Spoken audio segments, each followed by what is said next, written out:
ठीक है, अगला क्वेश्चन क्या है, ओके फाइन,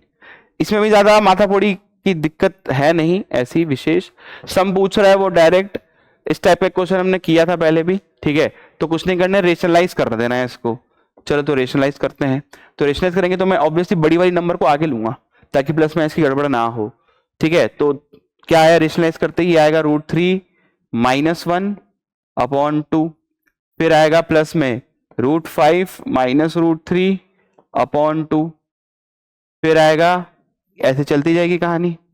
ठीक है, और कहां तक जाना है, nth टर्म तक जाना है, तो nth टर्म क्या होगी इसके लिए, वो थोड़ा सा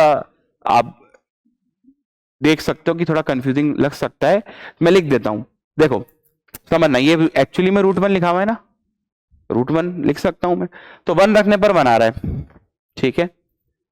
2 रखने पर 3 आ रहा है, तो ऑड नंबर्स चल रहे हैं, ऑड नंबर्स, ठीक है ना,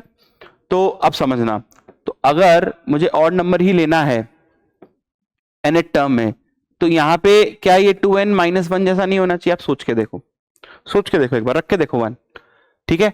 ऐसा समझना, ध्यान समझना कि मैं कैसे इसको सॉल्व करता हूं, मैं देख रहा हूं कि ये जो नंबर है 1 3 5 ये एपी में है, और मुझे पता होता है कि एपी का जो nth टर्म होता है वो एक लीनियर होता है, ये आपको पता होना चाहिए, एपी का nth टर्म एक लीनियर एक एक्सप्रेशन होता है n में, और जो n का कोफिशिएंट होता है वही उसका कॉमन डिफरेंस होता है, ये याद होनी चाहिए इस चीजें, तो इसका मतलब 1 3 5, तो दो का डिफरेंस यानी कि 2n तो आएगा ही आएगा, ठीक, तो 2n लिख दिया मैंने। अब आप अपने मन में सोच के देखो कि फर्स्ट टर्म है, तो फर्स्ट टर्म यानी कि n की जगह 1 रखना है, और 1 रखने पर मुझे 1 रिटर्न होना चाहिए, तो जैसे मैंने इसमें 1 रखा तो ये 2 बन गया, और 1 रिटर्न होने के लिए क्या लीनियर ही रखना है, तो -1 कर दूं, सेंस बना रहा है, ठीक है, इसी लॉजिक से, है ना, इसी लॉजिक से मैं अगला वाला टर्म लिखता हूं, अब आप खुद सोच के देखो कि अगला वाला टर्म क्या होना चाहिए, देखो ये भी 3 5 7 एपी में चल रहा है, डिफरेंस 2 है यानी कि 2n तो आएगा ही, ठीक है,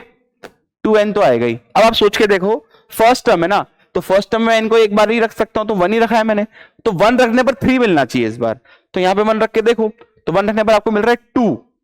तो क्या इसमें ऐड करूं कि 3 बन जाए, ऑब्वियसली 1,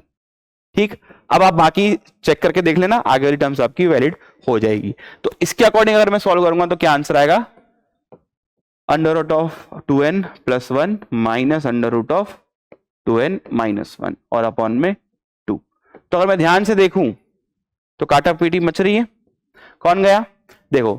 पहले का पहला गया, पहले का पहला गया, तो लास्ट का लास्ट जाएगा, ठीक, तो फाइनली, और नीचे 2 तो है ही, तो क्या बच गया मेरे पास, ये तो बच ही गया, √2n + 1 वो एक -1 और अपॉन में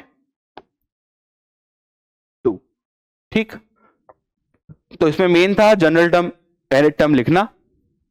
ठीक है, बाकी तो इसमें ऐसा कोई विशेष दम नहीं था, ठीक है, ये जो मैंने लॉजिक बताया ना अभी, ये ध्यान रखना, आगे काम आएगा, बहुत जगह काम आता है nth टर्म लिखने में, ठीक।